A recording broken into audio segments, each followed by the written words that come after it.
Hey guys, Mather here once again, and I'm bringing you yet another customary bow character for the league, something like that, since there really isn't too much you can mess about with the bow sort of spectrum at the moment. I don't get too much of an opportunity to play bows all that often. This time around I am trying out Scourge Arrow again, which is currently the premier bow damage stacking ability. Just slap a bunch of flat damage onto your character and you will have a lot of success with Scourge Arrow. It is just that strong for damage scaling.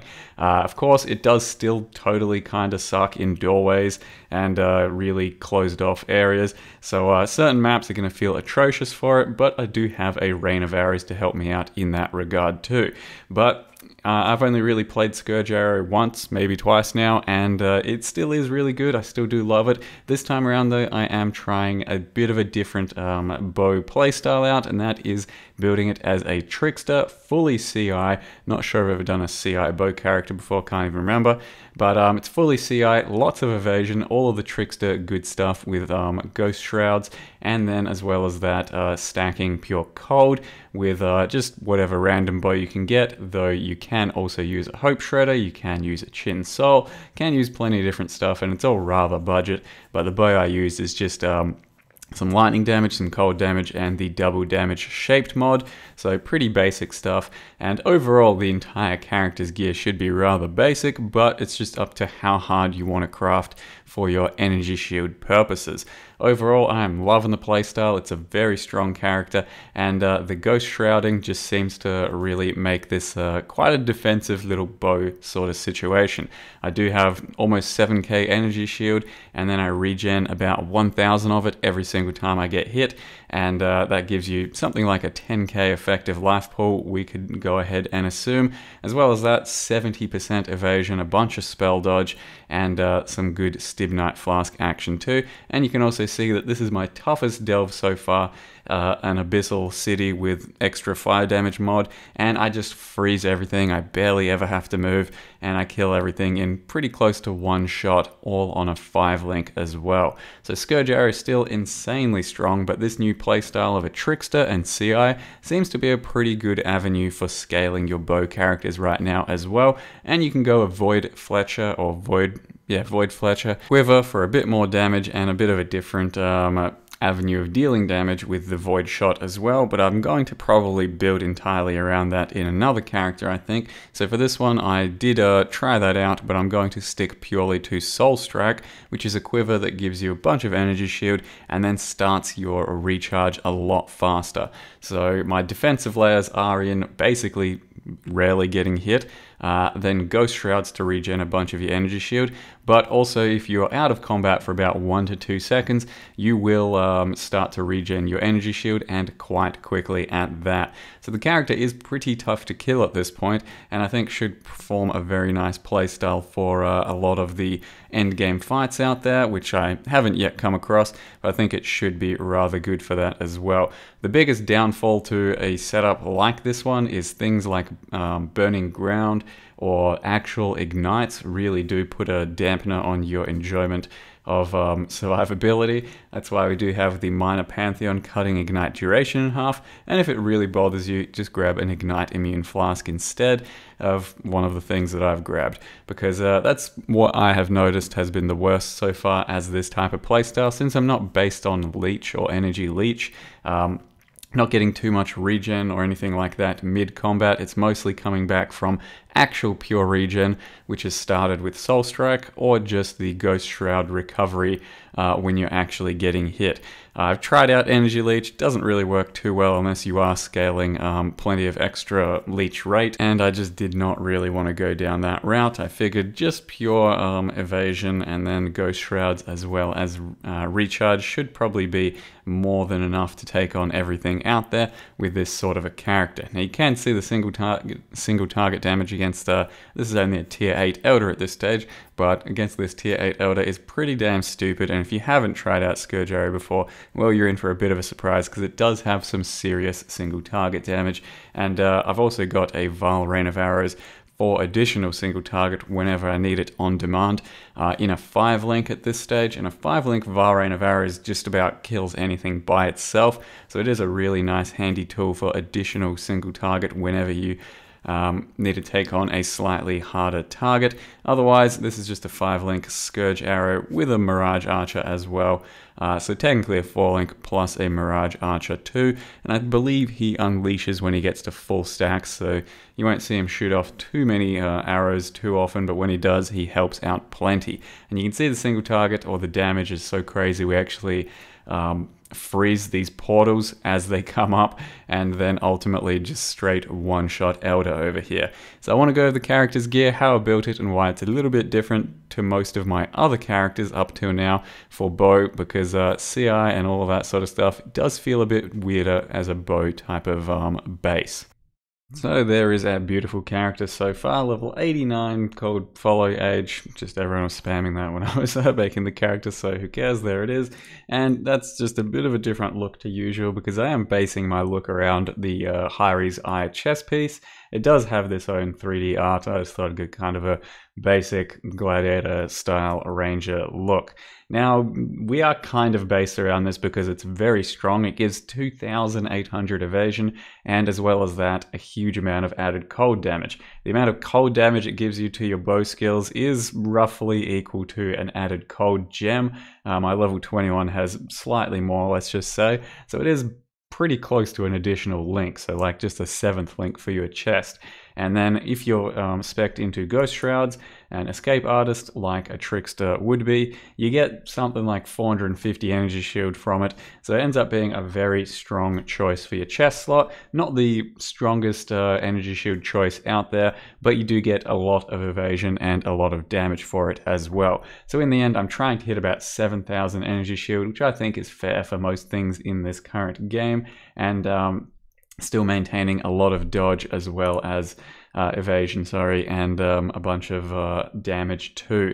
So it's like a 510C chest, or at least it was. Let's hope it stays that way. And it gives you a lot for the entire Trickster playstyle.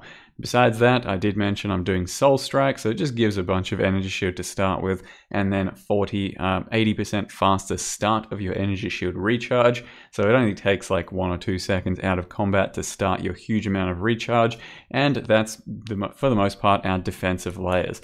The Ghost Dance here, every time you get hit, 5% of your evasion boosts up your energy shield, and then just pure regen. As well as that, the other interesting thing is the Oxium. This thing is currently 1 chaos, but it gives you a lot of damage to this sort of build setup and character, because I do have 6 power charges in the end, so it's 150 elemental damage towards your attacks, and in this case it's quite a lot of my damage. So because of that, I do also get lots of crit. I do grab these power charges up here, and seems to be pretty worth it when you can sustain almost all of the time. And then as well as that, I do have some power charge on crit attached to Stormbrand, which should help sustain against some of the single target.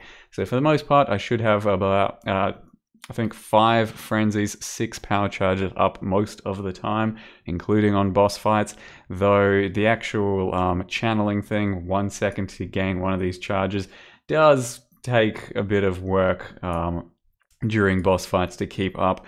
It's not quite a natural play, because very often you'll be charging up to like 0.8, 0.9 of a second, as opposed to the full 1 second.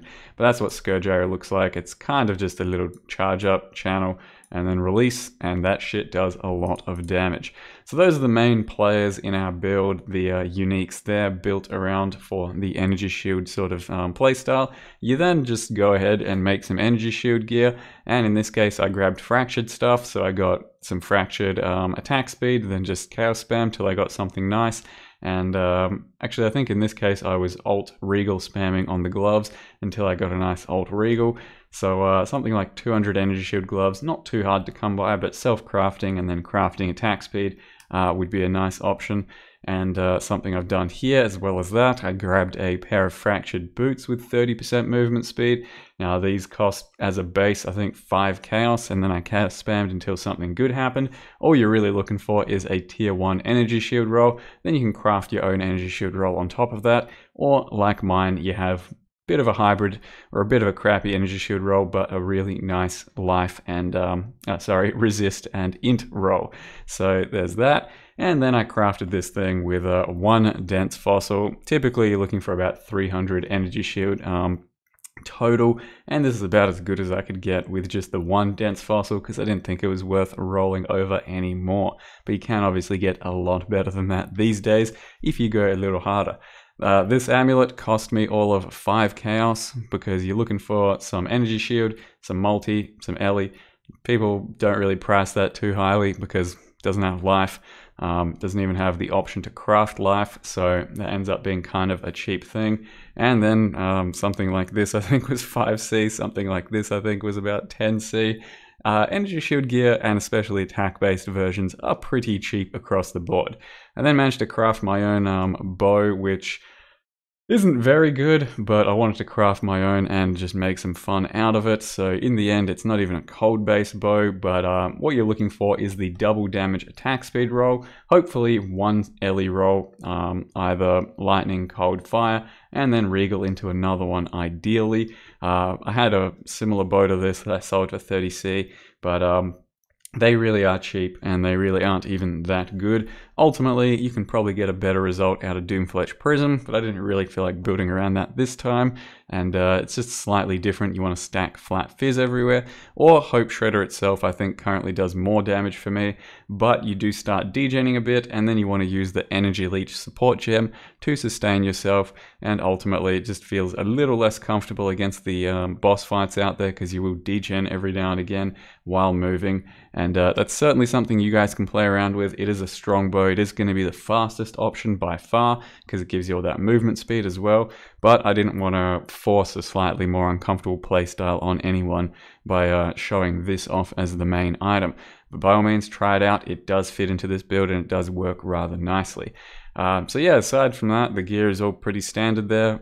Just a bunch of energy shield as you can, a few flasks like a Stibnite that gives you some evasion, as well as creating the smoke cloud, so that synergizes nicely with the ghost shrouds, and then Wise Oak, Diamond, and Silver Flask.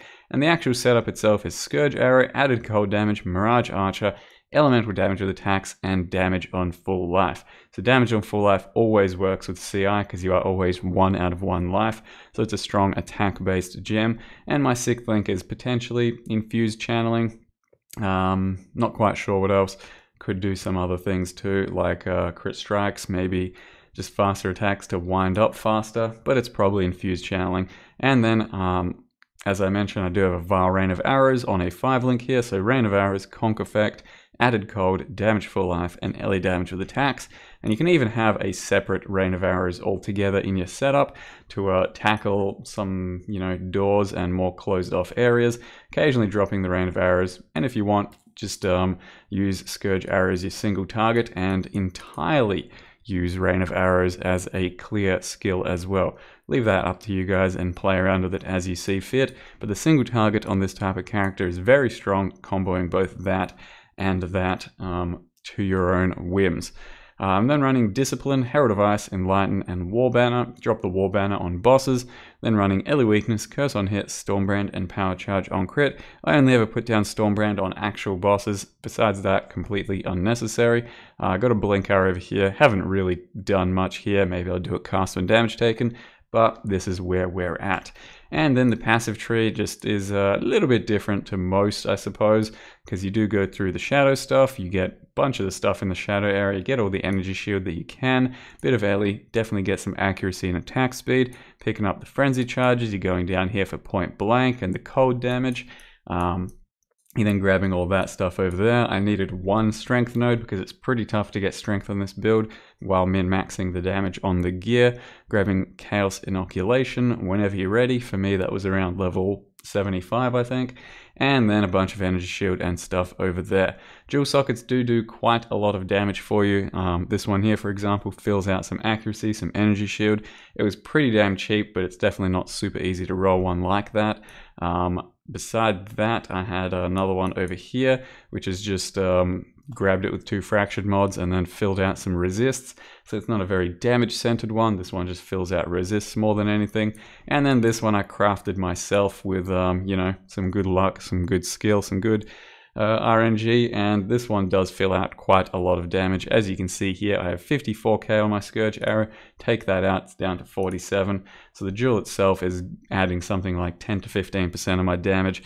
And you can craft these yourself as well, but by all means, this isn't what carries the build. It's just the icing on top. The main damage interaction is coming from Hyries, and then an added cold support, and the rest of your gear, and I guess Oxium. You can chuck in whatever bow, doesn't have to be one of these, but yeah, they're pretty basic to buy or craft something like this. So far, that is the Scourge Arrow CI Trickster. It's been a very good build for me thus far, and hopefully I'll have a bit of endgame to show you guys in the next couple days. I think it's going to be a strong one because Scourge Arrow just does a lot of damage and has a nice playstyle for this type of current endgame. So thank you very much for watching, guys, and I'll see you next time.